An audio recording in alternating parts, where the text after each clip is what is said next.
안녕하세요. 그녀의 북살롱 미셸입니다.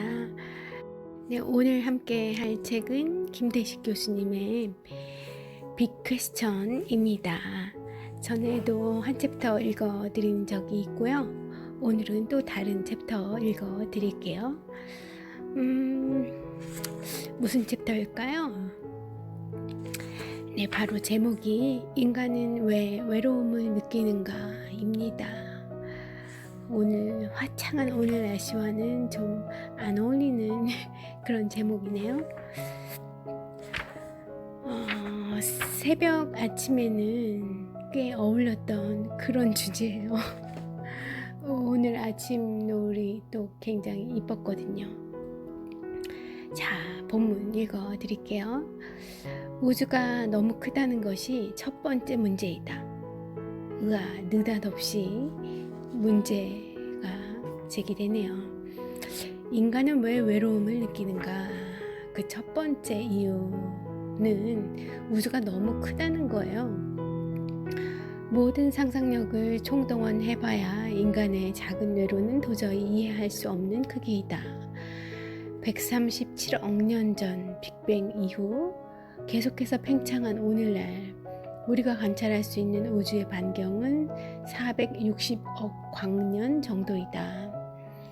보이는 우주에는 2천억 개가 넘는 은하계가 있으며 인간은 그중 하나인 우리 은하에 살고 있다. 그리고 우리가 태양이라고 부르는 별, 후기 로마 황제들이 무적의 태양이라고 숭배하고 고대 아스텍인들이 태양신을 위해 흑요석 돌의 종류죠. 흑요석 칼로 매년 2만 명의 심장을 도려내어서 바쳤던 그 대상, 아스텍 문명에서, 고대 아스텍 문명에서 그런 사랑의 심장, 무려 2만 명의 심장을 도려내서 태양신을 위해 바치는 그런 행사를 했다고 해요. 그래서 스페인인가 이제 사람들이 정벌하러 갔었잖아요. 그 남미 땅을 정복하러 아메리카를 발견하고 그 광경에 이 사람들이 인간인가 그런 생각을 했다 하더라고요. 이 사람들이 인간인가, 이걸 동물이라고 봐야 하지 않나, 이 사람들은 어떻게 선교를 할 수 있을까, 그런 생각을 써서 이 본국으로 보냈던 보고가 있다 하더라고요. 어쨌든 그 대단한 태양이 말이죠. 하지만 태양은 무적이지도 위대하지도 피 뚝뚝 떨어지는 심장을 제물로 원하지도 않는다. 우리 은하의 3천억 개 별들 중 하나일 뿐이다. 위치가 특별한 것도 아니다. 페르세우스 8, 백조 8, 방패 남십자 8, 그리고 공수자리 8이라 불리는 우리 은하 주요 나선에 포함되지도 못한다. 태양은 우리 은하 변두리 페르세우스와 공수자리 8 사이 작은 2차 나선 오리온 8에 속해 있다.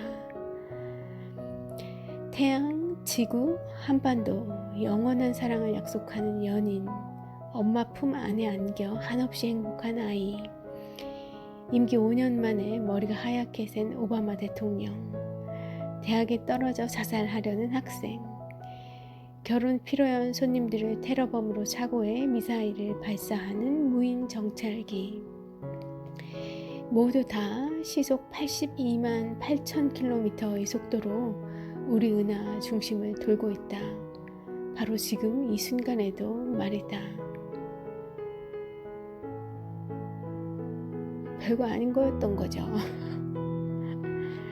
그 정도로 우주가 너무 커서, 그래서 그 안에 이 작은 우리 인간이 외로울 수밖에 없다는 얘기이신가 봅니다.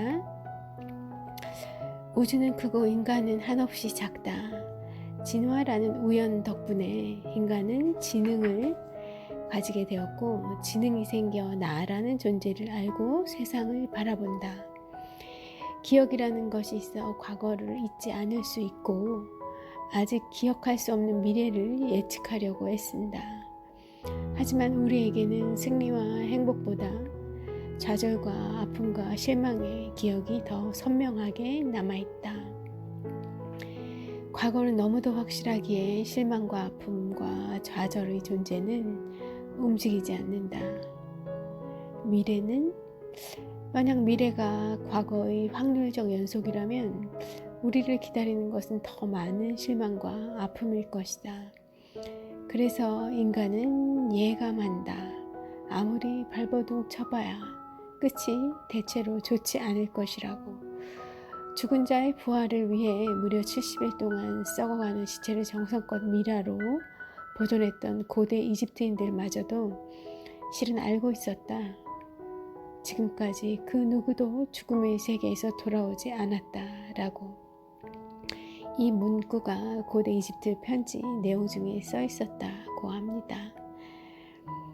끝없이 거대한 우주 속 깨알만한 지구라는 돌덩어리에서 이유 없이 던져져 또 이유 없이 사라지는 우리들. 외로움이란 어쩌면 인간의 기본 조건 중 하나인지 모르겠습니다. 포르투갈 시인 페르난도 페소아가 질문하지 않았는가요? 자, 뭐라고 질문했는지 들어보실까요? 철학? 나무들에게 무슨 철학이 있을까? 푸르고 잎사귀에 가지 달고 계절마다 열매 맺으면 우리는 그냥 생각 없이 받아들이지.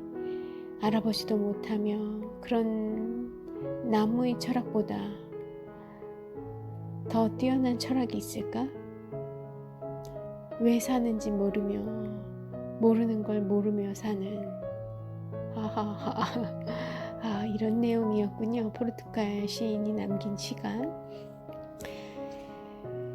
물론 인간은 나무로 살 수 없다. 스스로 나무라 여기고 생각이라는 단어가 무의미한 나무처럼 그렇게 나무처럼 살길 원해도 결국 우리는 나무라고 상상하고 나무처럼 살고 싶은 욕망을 품은 인간의 뇌를 가지고 있기 때문이다. 무게는 몸의 단 2%이지만 뇌는 인간이 섭취한 에너지의 20%를 소비한다. 뇌에게 휴일은 없다. 한순간도 쉬지 않고 생각하고 기억하고 걱정해야 한다. 하지만 아무리 발달된 뇌를 가진들 혼자라면 무슨 소용이 있을까? 인간 혼자는 나약하기 짝이 없다. 바위에 긁히기만 해도 피가 나고 목을 살짝 뒤추기만 해도 질식한다. 아이고, 그다지 빠르지도 않다. 치타는 시속 100km, 말은 시속 88km, 그레이하운드는 시속 70km까지 속도 낼 수 있지만 육상 단거리 세계 기록자인 우사인 볼트마저 시속 45km를 넘지 못한다. 집에서 키우는 고양이보다도 느리다. 고양이는 시속 48km로 달린다 하네요. 전 여태까지 고양이가 달리는 것을 본 적이 없어서 어제 본 남산의 고양이도 어찌나 볼 때마다 그렇게 느긋한지. 아유.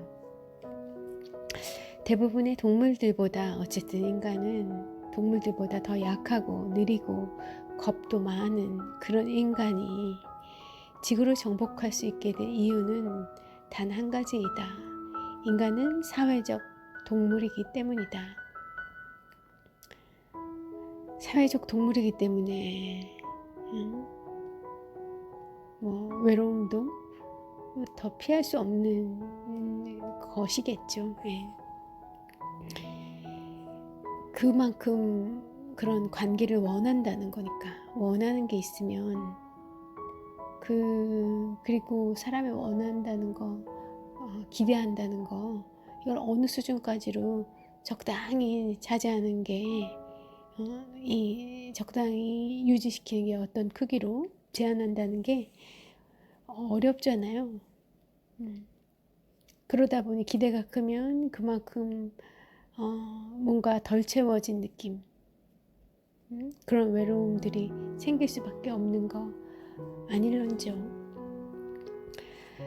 네, 태어난 우리에게는 부모가 있고 부모와 가족을 형성하고 가족은 친척들과 관계 맺는다. 어디 이뿐입니까? 친구들, 사회에서 만나는 동료들, 지인들. 이주라는 단어가 아직 존재하지 않았던 원시 시대부터 원시 시대 대부분의 인간들은 이렇게 유전적으로 연결된 넓은 혈연 집단에 살았다. 옥스퍼드 대학 로빈 던바 교수 연구에 따르면 영장류의 뇌 크기와 집단의 크기는 보통 1:1의 연관성이 있다고 한다. 뇌가 크면 클수록 더욱더 많은 것을 보고 느끼고 기억할 수 있게 되어서 더 큰 집단 유지가 가능해진다. 던바이 수라고 불리는 이 관계를 인간에게 적용하면 자연적 인간 집단의 크기는 약 150명이라고 추측할 수 있다. 집단이 크면 클수록 더 많은 이들의 도움을 받을 수 있다.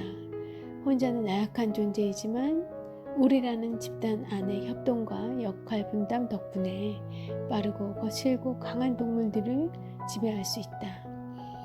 커진 뇌 덕분에 나라는 독립적 자아를 가지게 된 인간이지만 그렇지만 우리라는 집단 없이 존재하는 것은 여전히 위험하다. 기름이 바닥나는 위험한 상황에 빠지면 깜빡이기 시작하는 자동차 계기판처럼 홀로 남은 인간의 뇌 안에는 외로움이라는 빨간 불이 켜진다. 어서 집단으로 돌아가야 한다고. 홀로 남으면 야생동물의 밥이 될 수 있다고. 나 안에는 위험하고 우리는 안전하다고. 외로움은 신체적 변화도 불러온다. 외로운 인간은 심장 질환의 원인인 인터루킨 6의 수치가 높아지고 면역력이 떨어지며 혈압이 오른다. 와, 이건 참 안 좋은데. 혼자 사는 사람들한테 이건 안 좋은데요. 뇌졸중 위험이 커지고 의지력이 약해지며 유전자 전사 DNA가 방해된다. 피가 더 이상 흐르지 않는 동상 걸린 손가락이 떨어져 나가듯 우리라는 집단 안의 교감과 소통에서 단절된 홀로 남은 인간은 어쩌면 조용히 사라져 버리도록 프로그램되어 있는지도 모른다. 이거 무섭네요. 따라서 집단이 개인에게 줄 수 있는 가장 큰 벌 중 하나는 더 이상 우리로 인정하지 않는 것이다. 이런 벌을 내리는 집단은 매우 나빠요. 그렇게 생각하지 않으시나요? 물론 세상에 공짜는 없다. 우리가 제공하는 안전을 얻기 위해 나를 희생할 수도 있어야 한다. 가족을 위해 가장으로서 희생하고 국가를 위해 목숨을 바쳐야 할 수도 있다. 내가 번 금쪽 같은 돈을 사회를 위해 재분배해야 하거나 동의하지 않는 법에 따라야 하는 경우도 있다. 그렇다면 지구에서 가장 외롭지 않은 자는 누구일까? 나를 완벽하게 희생한 나라는 존재 그 자체가 무의미한 개미들은 절대 외로울 이유가 없다. 그러니까 개미가 완전히 희생적인 삶을 산다는 걸까요? 그보다는 너무 이 집단 생활을 하는 게 굉장히 강하잖아요. 혼자만 있는 개미는 본 적이 없죠. 자연에서도 그렇고 저희가 배운 그런 영상이나 책들에서도 그렇고요. 그래서 그들은 절대 외로울 이유가 없다는 말이 이해되네요. 우리가 모든 나들을 완벽하게 정복해 버렸기 때문이다. 개미의 경우에 말이죠. 그런데 또 이제 전체주의 국가 얘기가 나옵니다. 개미와 유사한 집단이라고 보는 걸까요? 전체주의 국가는 외친다. 나는 무의미하지만 우리는 영원하다고. 그래서 나치는 매년 수십만 명의 당원을 니른베르크에 모아놓고 게르만 민족의 우월함과 천년 제국 숭배를 호령했고, 집단의 힘을 상징하는 소비에트 궁전의 거대함 앞에서 소련 공산당원들은 기죽어 고개를 푹 숙이고 걸어다녔던 것이다. 그러니까 소비에트 과거 구소련과 나치 뭐 이런 것들이 다 이 집단주의 전체주의 체제니까요. 예.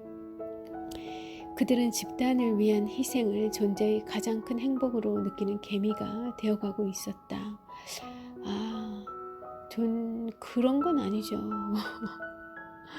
그런 건 아니고 그렇게 세뇌를 시킨 거고, 모르겠네요. 그렇게 세뇌를 당해서 전국에는 그렇게 생각했던 사람들이 있었을 것도 같습니다. 그 중간에 그 당의 당원으로서 그렇지 않은 사람들을 감시하고 관리 통제하고 했던 그런 사람들이 어쩌면 그 체제 속에서 개미가 되었던 사람일 수 있겠네요. 그래서 그 개미가 되어서 외로움을 못 느꼈겠습니다. 그 통제하에 있던 그 수많은 사람들은 전체로서 지시에 의해 마지못해 전체로서 움직이지만 엄청난 외로움, 군중 속에 있으면서 느껴지는 그 외로움이 어마어마했을 것 같고요. 오늘 하루를 또 살아남기 위해 모두 언제나 어디서나 협동해야 하던 시대는 이제 끝이 났다. 커진 뇌 덕분에 인간은 기술과 문명을 만들었고, 저장된 음식과 튼튼한 집은 집단에서 잠시 벗어나도 살아남을 수 있는 존재의 여유를 가능하게 했다. 나라는 존재로 홀로 남아도 바로 소멸되지 않는 인간은 이제 자신만의 생각과 차별된 꿈을 가질 수 있게 되었다.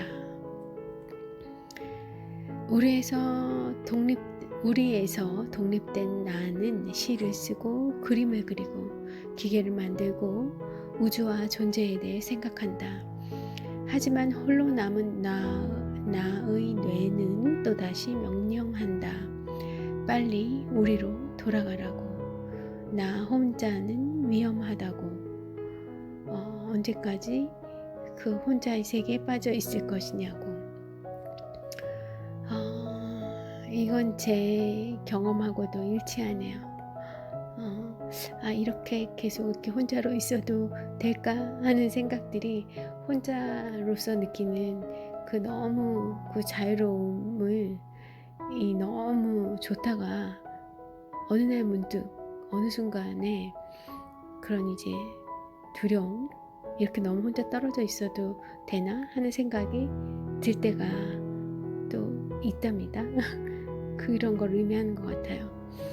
근데 이제 그 예술가들이나 이런 사람들, 예술가나 철학자나 이런 시대지성 이런 사람들, 아니면 어떤 위대한 과학자, 이런 사람들은 천재 음악가 베토벤 이런 사람들 다 굉장히 홀로 외로이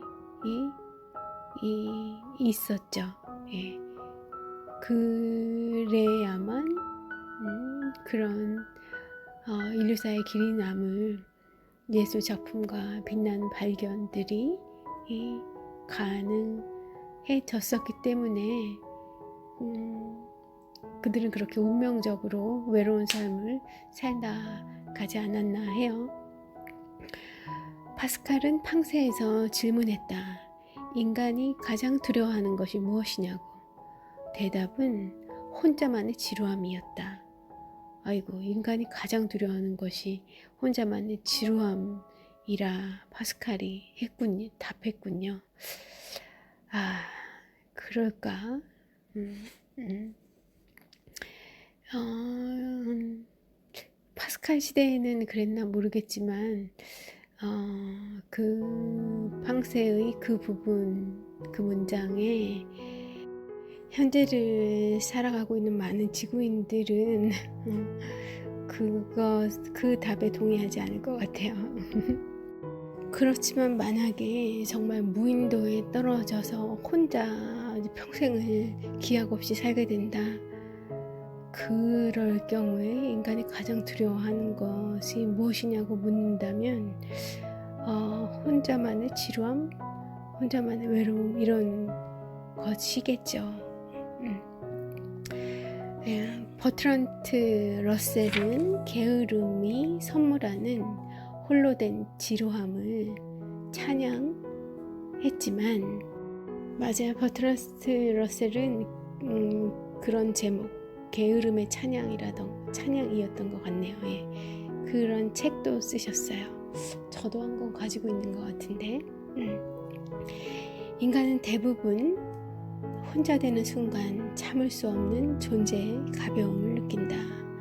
지루함은 나라는 존재에 대해 생각하게 만들고 생각은 종종 이 모든 것이 아무 의미 없다는 결론을 내리게 한다. 게임, 도박, 클럽, 스포츠, 막장 드라마 오락의 역사는 지루함을 두려워하는 인간의 가망 없는 투쟁의 역사라고 봐도 무방할 것이다. 이제 맺은 말이 되겠습니다.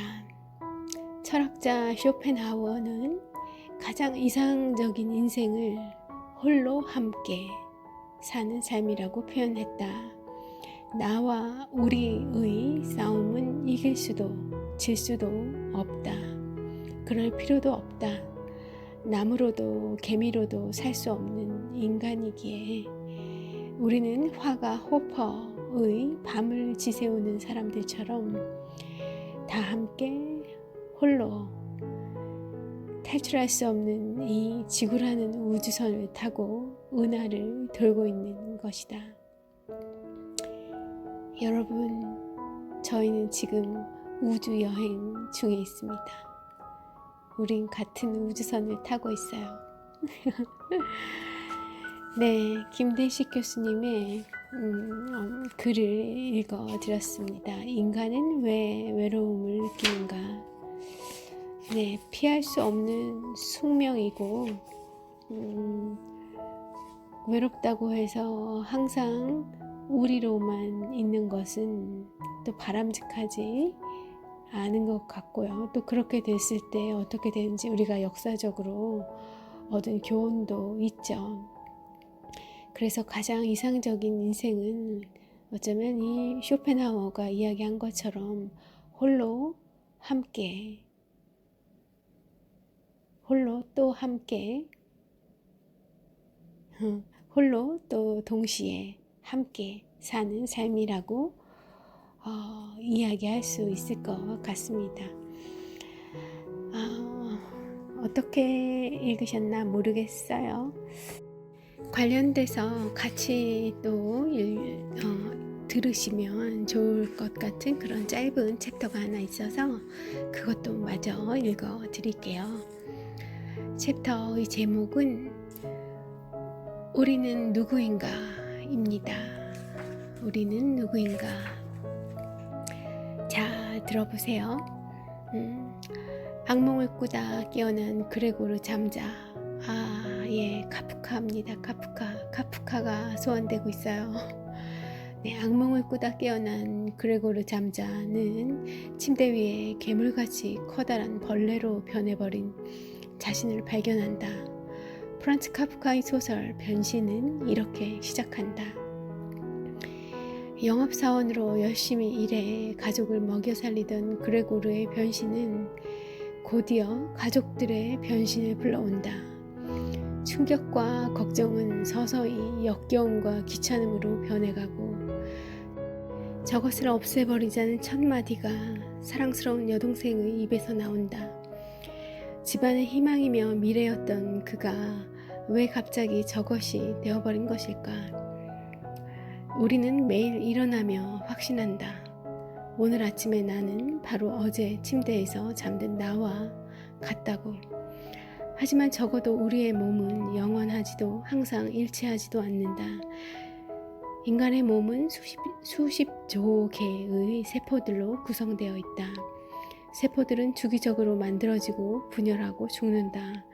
허파세포는 2, 3주마다, 간세포는 5개월에 한 번씩 만들어진다.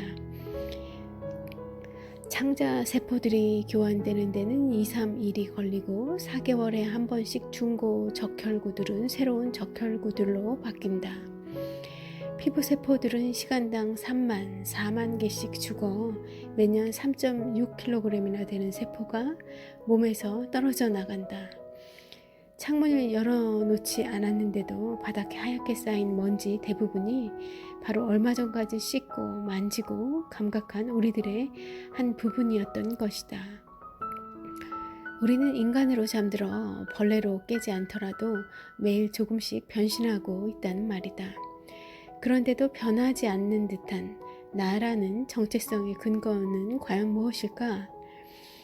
벌레로 변신해 벽을 기어다니면서도 그레고르는 여전히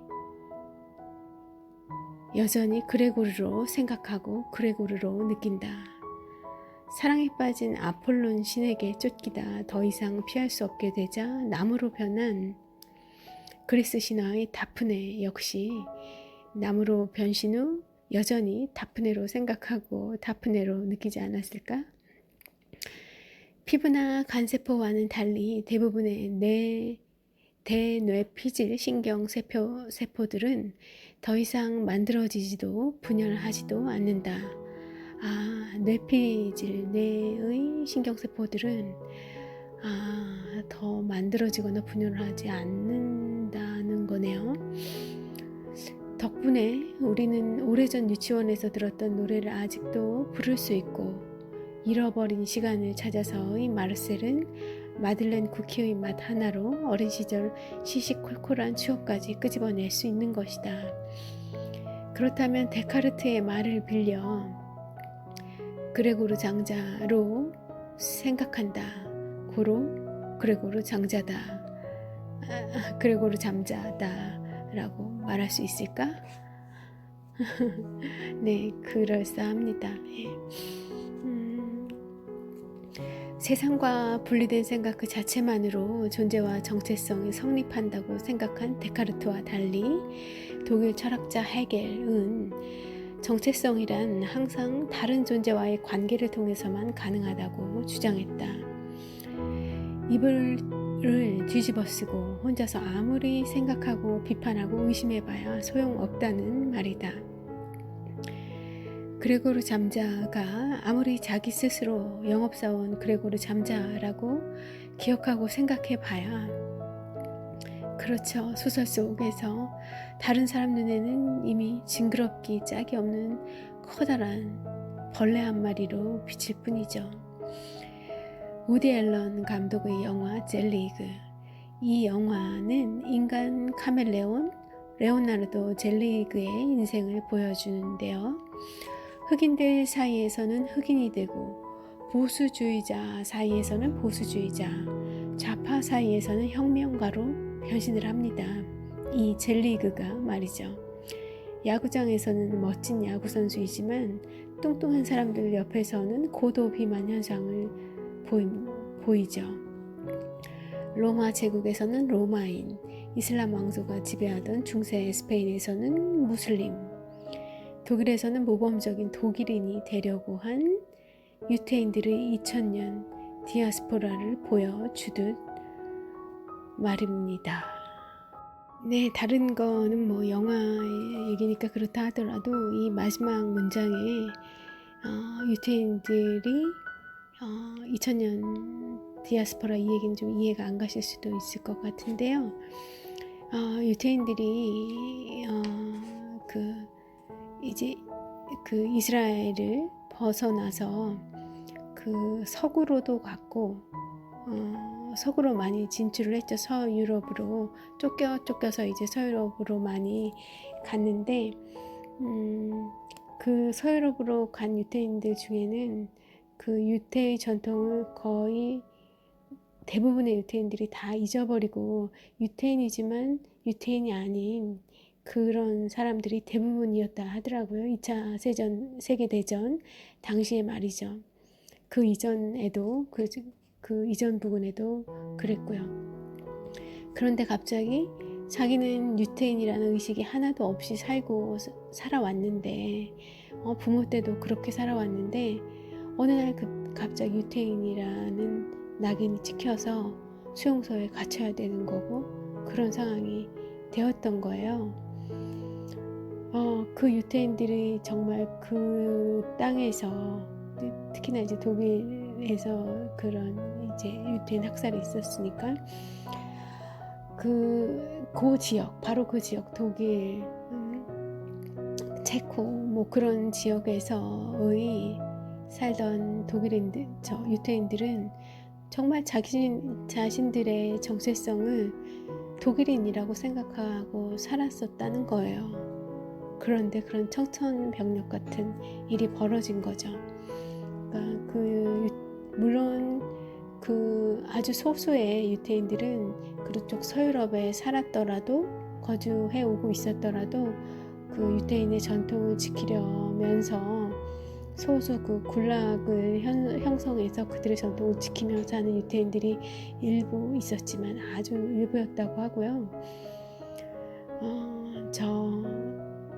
대부분의 유태인들은 그 독일인으로 그 시티즌으로 독일 그 산업혁명 이후에 그 전에 없었던 자유시민으로서 상업에 종사할 수 있고 이랬던 기회가 유태인에게도 천시받던 유태인에게도 그런 기회가 이제 열려서 누구보다 더 열심히 독일 시민으로 살아가려고 많이 애썼었다고 하더라고요. 어쨌든 그래서 그런 이제 뭐 가족, 어떤 사회, 어떤 그 종족, 인종, 어떤 종교 그런 것들 간에 공통 분모가 있는 사람들이 가지는 그 정체성을 따라서 그 정체성 안에서 함께 존재하려고 하는 것이 또 인간이라는 얘기를 하고 싶으셨던 게 아닐까 합니다. 네, 천재 화학자 프리츠 하버도 젤리그와 비슷한 인생을 살았다. 이분은 이제 영화가 아니라 실존 인물인 거죠. 프러시아에서 유태인 부모 아래 태어난 하버는 그 누구보다 독일스러운 독일인으로 변신하고자 노력했다. 자신이 그렇게 사랑하고 또 사랑받고 싶었던 조국의 승리를 위해 제1차 세계대전 중에 독가스를 발명했고 덕분에 1918년 노벨 화학상까지 받는다. 하지만 그의 독가스는 100만 명이 넘는 희생자를 남긴다. 그리고 또 한 명의 희생자가 있었다.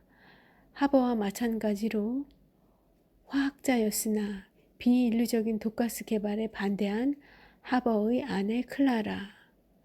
그녀는 남편을 설득하지 못하자 자신의 가슴에 권총을 쏜다. 와,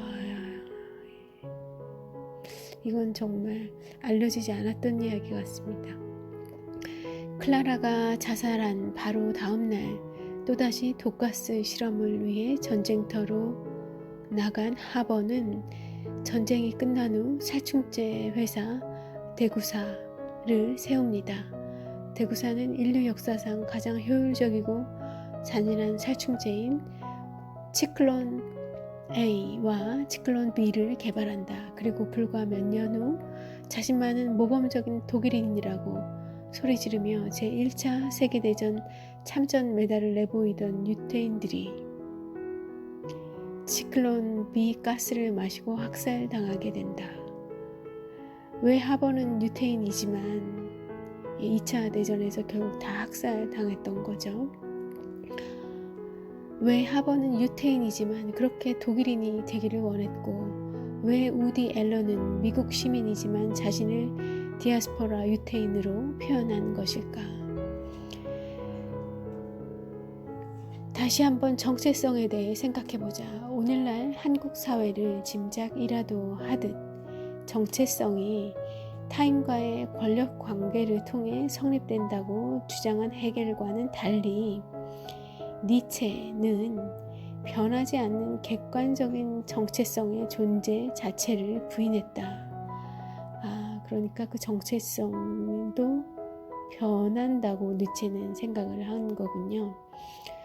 니체는 우리는 무엇인가?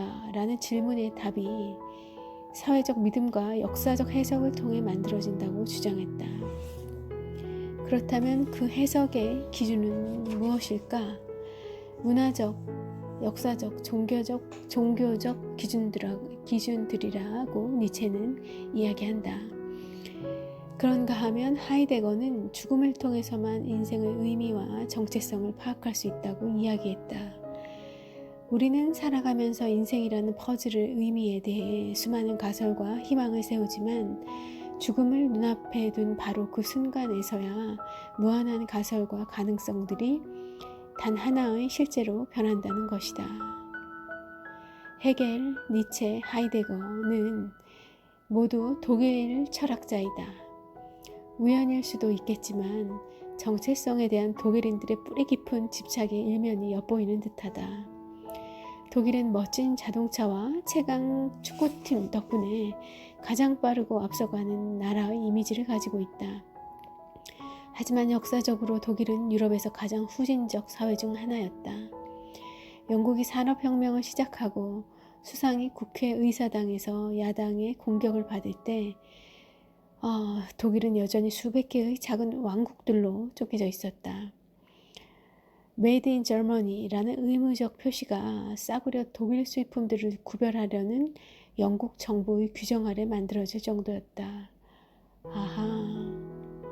이 감추어진 독일의 역사 같은 느낌이 드는데 저희가 몰랐네요.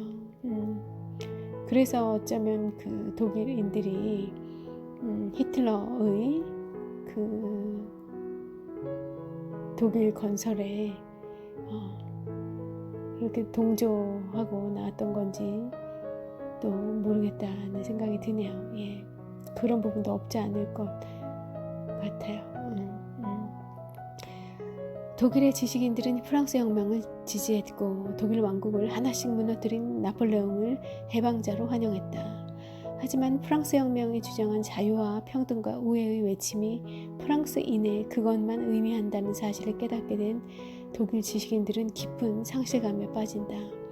그동안 남의 음악에 남을 위한 음식이 나오는 남의 파티에서 춤추고 있었던 허탈감, 무엇을 위해 나는 그들의 혁명을 도왔는가 지지했는가 그런 거겠죠.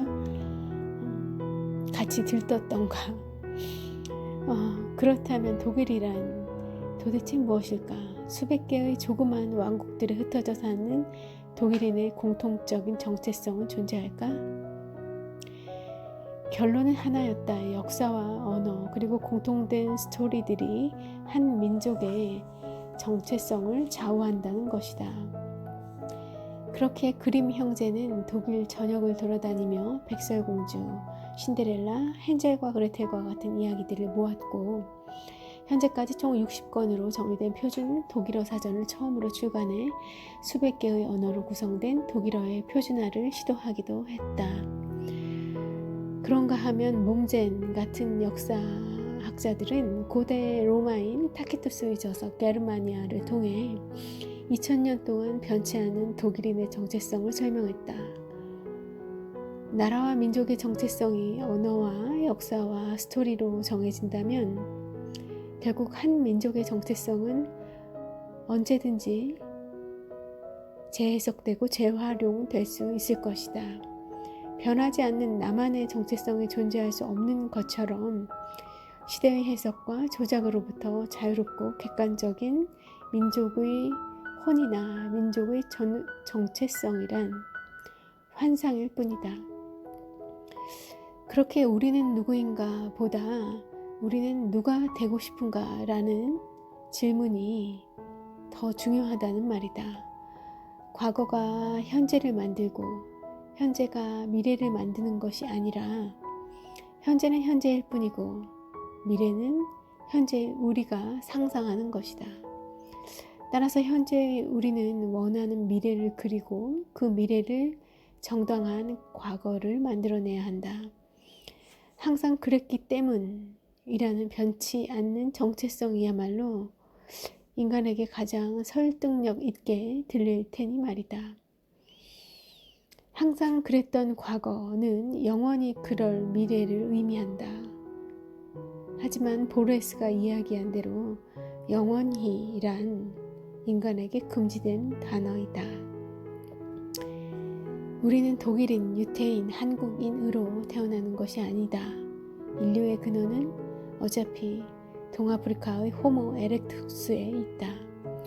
호모 에렉투스는 190만 년 전 그 땅을 떠나기 시작했고 네안데르탈인으로 진화했다. 아프리카에 남은 호모 에렉투스는 현재 우리의 조상인 호모 사피엔스로 진화했다. 동아프리카의 호모 사피엔스들은 불과 6만, 7만 년 전 또다시 동아프리카를 떠나기 시작했고 큰 뇌와 발달된 인지 능력으로 무정한 최첨단 사피엔스들은 4만 년 전부터 그저 저것들인 네안데르탈인들을 멸종시키기 시작했다.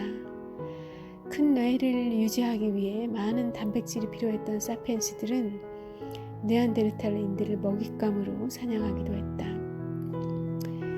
인류 역사의 교집합은 그보다 더 먼 과거로 거슬러 올라가 찾을 수도 있다. 137억 년 전 빅뱅을 통해 만들어진 우주에서 탄생한 우리는 모두 다 같은 고향을 가지고 있는 셈이다. 그렇다면 우리는 무엇인가? 라는 질문에 대한 가장 논리적인 정답은 이미 정해져 있다고 할 수 있겠다. 칼 세이건이 말했듯 우리는 찬란한 별들의 후손이라고. 정답을 알고 있는 우리는 이제 정해진 답이 가장 설득력 있게 들릴 인류의 미래에 대한 질문을 찾아야 할 것이다. 네, 이 김대식 교수님이 독일에서 그 학위를 받으셔서 오래 독일에 거주를 하셨었어요. 그래서 이 독일의 정체성에 대한 이야기가 저는 다른 어떤 데서도 들을 수 없었던, 볼 수 없었던 그런 내용이었고요. 그래요. 우리는 찬란한 별들의 후손이니까 이제 그렇게 생각될 수 있는 찬란한 별들처럼 우리의 하루하루를 만들어가는 것만 남았겠네요. 예. 여러분 오늘 별들같이 찬란한 그런 하루 만드시길 바랄게요. 오늘 날이 너무 화창한 그런 일요일인데 밖으로 나가지 못하는 그런 안타까움들이 좀 마음이 아픕니다만 네, 곧 좋아질 거라 그런 또 믿음을 갖고 마지막으로 그 문장들 한 번 더 읽어드리면서 미셸은 물러갈게요. 새로운 내용은 없으니까 여러분들 먼저 나가셔도 되십니다. 네, 칼 세이건이 말했듯 우리는 찬란한 별들의 후손이라고. 정답을 알고 있는 우리는 이제 정해진 답이 가장 설득력 있게 들릴 인류의 미래에 대한 질문을 찾아야 할 것이다 라고요.